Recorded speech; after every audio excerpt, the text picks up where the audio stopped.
Assalamualaikum warahmatullahi wabarakatuh. Apa kabar semuanya? Semoga hari ini selalu dalam keadaan sehat walafiat dan selalu semangat.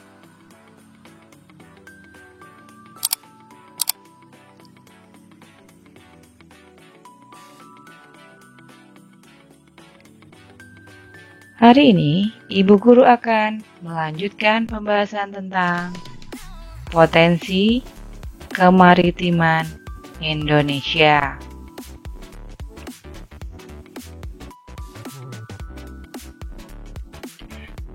Tujuan pembelajarannya adalah yang pertama, menunjukkan tentang perikanan di Indonesia. Yang kedua, menyebutkan fungsi hutan mangrove. Yang ketiga, menyebutkan fungsi dan manfaat terumbu karang.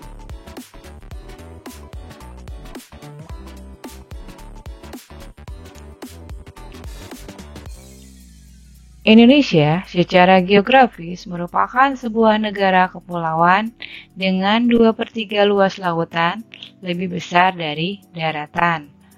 Hal ini dapat dilihat dengan adanya garis pantai di hampir setiap pulau di Indonesia, yaitu kurang lebih 81.000 km persegi, yang menjadikan Indonesia menempati urutan kedua setelah Kanada sebagai negara yang memiliki garis pantai terpanjang di dunia.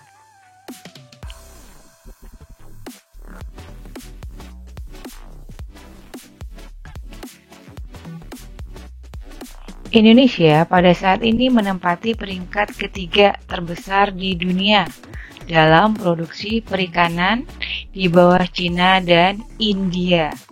Selain itu, perairan Indonesia menyimpan 70% potensi minyak karena terdapat kurang lebih 40 cekungan minyak yang berada di perairan Indonesia. Oke, kita lanjutkan perikanan Indonesia. Perikanan adalah kegiatan manusia yang berhubungan dengan pengolahan dan pemanfaatan sumber daya hayati perairan. Berbagai jenis dan contoh hasil perikanan Indonesia meliputi hasil perikanan tangkap di laut seperti ikan tuna, cakalang, dan teri.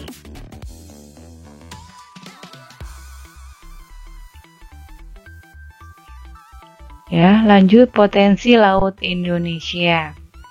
Berdasarkan aturan internasional, jumlah tangkapan yang diperoleh adalah 80% dari potensi lestari tersebut, atau sekitar 5,12 juta ton per tahun.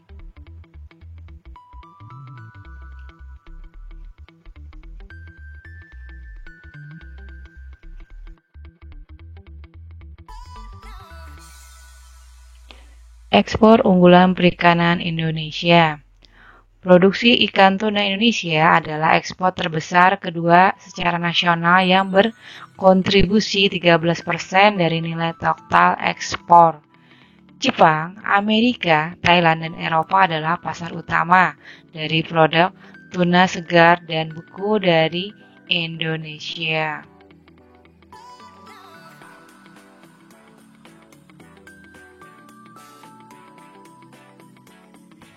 Kita lanjutkan ke hutan mangrove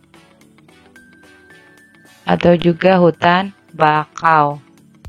Hutan mangrove, hutan yang tumbuh di air payau dan dipengaruhi oleh pasang surut air laut. Umumnya, hutan mangrove itu berkembang dengan baik pada pantai yang terlindung, muara sungai atau laguna.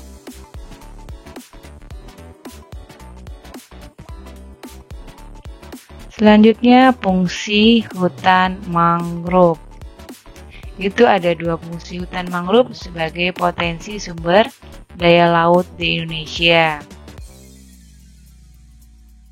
Yang pertama yaitu fungsi ekologis.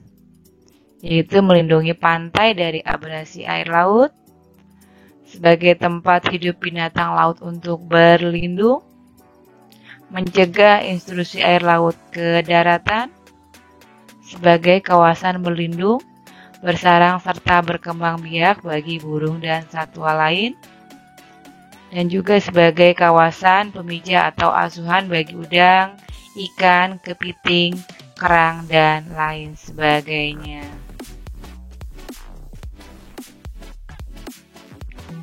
Selanjutnya, fungsi ekonomis, yaitu sebagai penghasil kayu, misalnya kayu bakar, serta kayu untuk bahan bangunan dan perabot rumah tangga. Juga penghasil bahan baku industri, misalnya pulpen, kertas, obat-obatan, kosmetik, dan lain sebagainya. Juga sebagai penghasil bibit ikan, udang, kerang, telur burung, dan madu.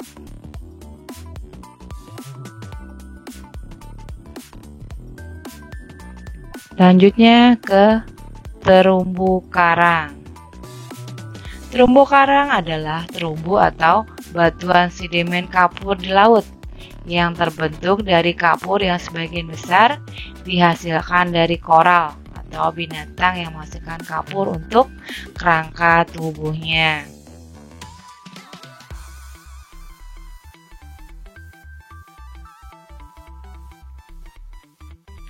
Fungsi dan manfaat terumbu karang bagi lingkungan dan manusia. Yang pertama yaitu secara ekologis, sebagai penunjang kehidupan, sumber keanekaragaman hayati yang tinggi, pelindung pantai dan pesisir, mengurangi pemanasan global.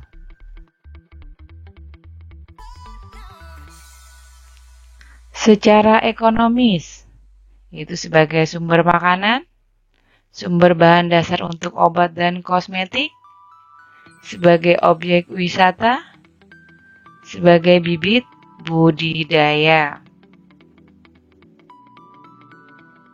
Selanjutnya, secara sosial, penunjang kegiatan pendidikan dan penelitian, sarana rekreasi masyarakat, yaitu fungsi dan manfaat terumbu karang bagi lingkungan dan manusia.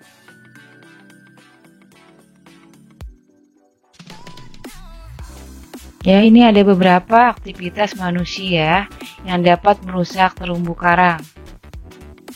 Membuang sampah ke laut dan pantai yang dapat mencemari air laut. Penangkapan ikan dengan cara yang salah seperti pemakaian bom ikan. Membawa pulang atau menyentuh terumbu karang saat menyelam. Satu sentuhan saja dapat membunuh terumbu karang. Terdapat predator terumbu karang seperti siput Drophela. Penggunaan pupuk dan pestisida buatan yang dibuang ke laut, pemborosan air, ya, semakin banyak air yang digunakan, maka semakin banyak pula limbah air yang dihasilkan dan dibuang ke laut. Membuang jangkar pada pesisir pantai secara tidak sengaja, itu juga akan merusak terumbu karang yang ada di bawahnya. Penambangan lepas pantai, maupun reklamasi pantai atau pembangunan di pesisir pantai, yaitu beberapa aktivitas manusia yang dapat merusak terumbu karang. Demikianlah pembahasan tentang potensi kemaritiman Indonesia. Ibu Guru ucapkan terima kasih. Sayangi bumi kita dan sayangi juga laut kita. Wassalamualaikum warahmatullahi wabarakatuh.